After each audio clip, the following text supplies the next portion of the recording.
대통령 선거가 이제 9일 앞으로 다가왔습니다. 정치권도 막판 판세 변화를 위한 움직임으로 바쁜데요. 대선을 앞둔 정치권 움직임 살펴봅니다. 조태현 기자. 네, 국회입니다. 네, 지금까지는 더불어민주당 문재인, 국민의당 안철수 후보의 양강 구도가 이어져 왔는데 최근 이 양강 구도가 사실상 무너졌다고요? 네, 안철수 대통령 후보는 당내 경선이 끝난 뒤에 지지율이 급등해 왔습니다. 하지만 대형 단설 유치원 설립 자제 공약이 논란거리가 됐고요.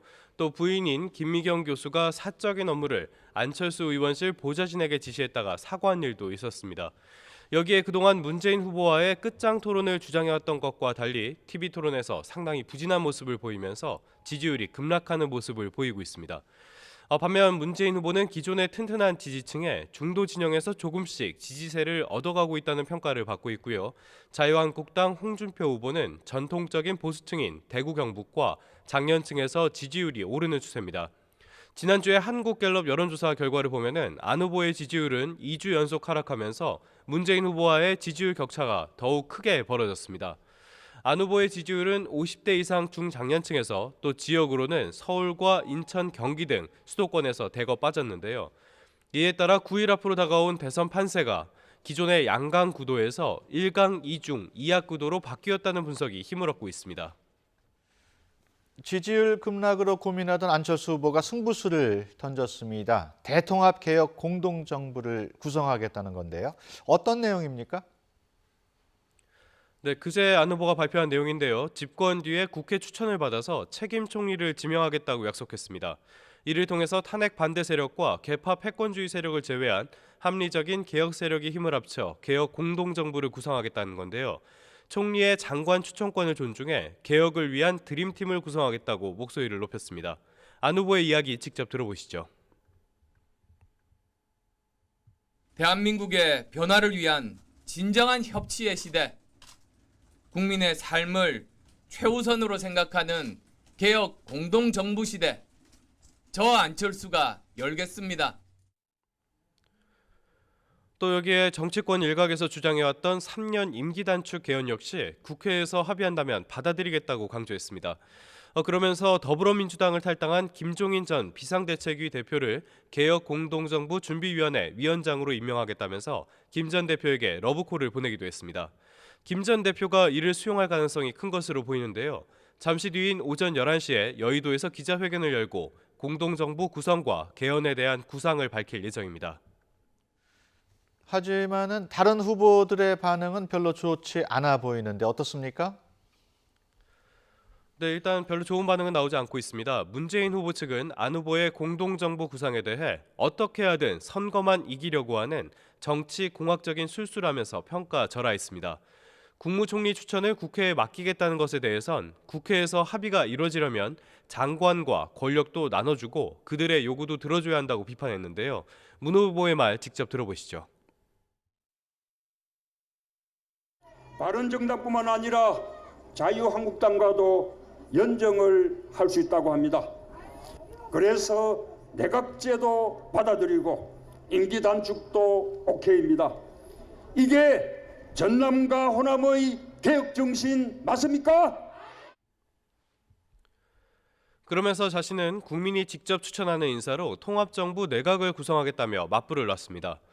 안 후보의 구상은 사실상 비문연대로 이어져야 파괴력이 생긴다고 볼 수 있는데요.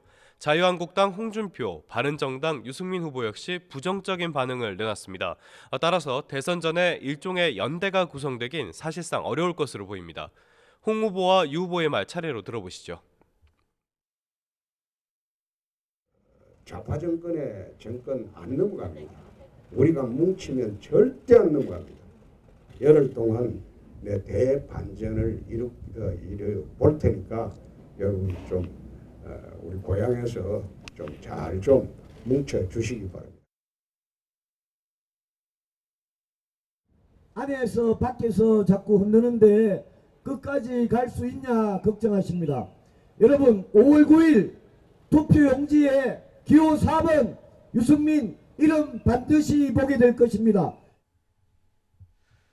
오늘 투표용지 인쇄가 시작되는데 투표용지 인쇄하고 후보 단일화 관계 어떻게 됩니까?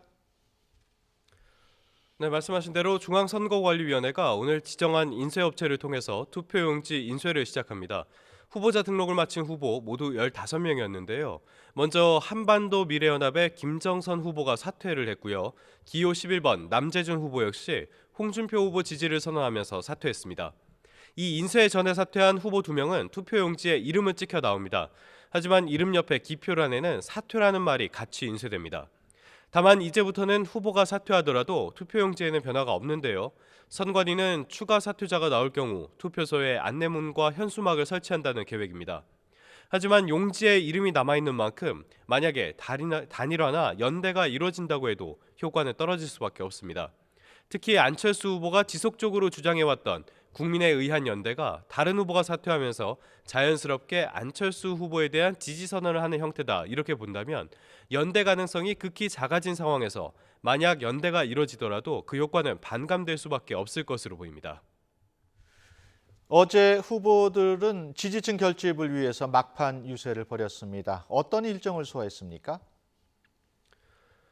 네, 먼저 가장 앞서가고 있는 문재인 후보는 익산과 광주 같은 호남의 거점 도시들을 돌면서 집중 유세를 벌였습니다. 문 후보는 호남 인재를 중용하고 김대중, 노무현 정신을 계승하겠다면서 확실한 정권 교체를 위해 압도적인 지지를 보내달라고 호소했습니다. 안철수 후보는 충청을 찾았는데요. 청와대와 국회를 세종시로 이전해 행정 수도를 완성하겠다고 약속하면서 자신의 통합정부 구상이 진정한 개혁정부가 되는 길이고 문 후보의 통합정부는 나눠먹기일 뿐이라고 일축했습니다. 홍준표, 유승민 후보는 나란히 영남을 찾았습니다. 홍 후보는 차남의 결혼식까지 불참한 채 유세 강행군을 이어가면서 김해 신공항 활주로 구축 등을 맞춤형 공약으로 지지를 호소했습니다.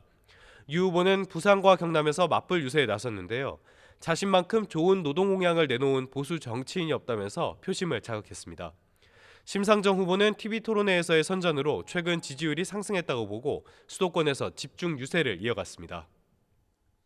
후보들의 오늘 일정도 전해주시죠. 네, 먼저 문재인 후보는 오늘 충남과 공주, 충남 공주와 대전을 찾습니다. 우선 충남 공주대 캠퍼스 인근에서 길거리 유세를 펼친 뒤 대전으로 이동할 예정인데요. 충청은 지금까지 대선에서 캐스팅 보트 역할을 해왔던 전략적 요충지라고 볼 수 있는 만큼 지역 균형 발전 등을 앞세워서 표심을 공략할 것으로 보입니다. 안철수 후보는 최근 지지율이 크게 빠진 수도권 공략에 나섭니다. 오전에는 서울 마포구에 있는 동물보호 시민단체와 만나서 반려동물 정책을 소개하고 오후에는 수원역과 안양 범개역 등 유동인구가 많은 곳에서 유세를 진행할 계획입니다. 홍준표 후보는 경기 북부를 거쳐 오후에는 서울 강남구와 인천을 찾아 대규모 유세전을 펼칠 예정인데요.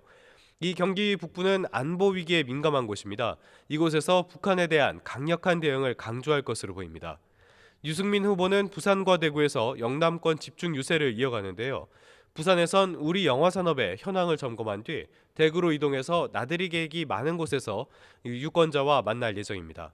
심상정 후보는 경북 성주를 방문해 고고도 미사일 방어 체계 사드 기습 배치에 항의하는 주민들과 만날 예정입니다. 지금까지 국회에서 YTN 조태현입니다.